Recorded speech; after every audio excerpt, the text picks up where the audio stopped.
ফেনীর বন্যা পরিস্থিতি এখন অনেকটা উন্নতির দিকে গিয়েছে।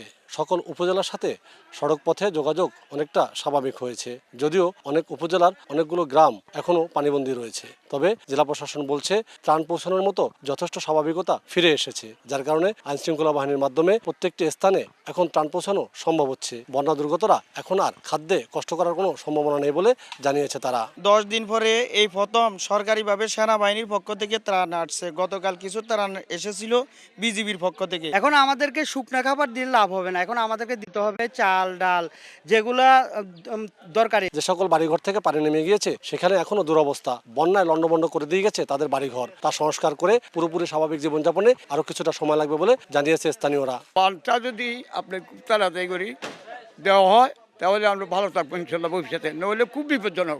একটু বৃষ্টি হলে আবার ওইখান দিয়ে পানি যাবে। অন্যদিকে এখনো কিছুটা অস্বাভাবিক অবস্থায় রয়েছে সোনাগাজী এবং দাগনমিয়াতে। সেসব এলাকার পানি এখনো পুরোপুরি নামতে পারেনি, কারণ সেসব এলাকার অনেক খাল বাঁধের কারণে প্রতিবন্ধকতা সৃষ্টি হয়, পানি নেমে যেতে পারছেন না। যে সকল বাঁধ পানি নামার ক্ষেত্রে প্রতিবন্ধকতা তৈরি করছে সে সকল বাঁধ অপসারণের দাবি জানিয়েছেন স্থানীয়রা। অর্ধেক পাউডারে দ্বিগুণ উজ্জ্বলতা, নতুন রিন অ্যাডভান্সড অর্ধেক পাউডারে দ্বিগুণ উজ্জ্বলতা।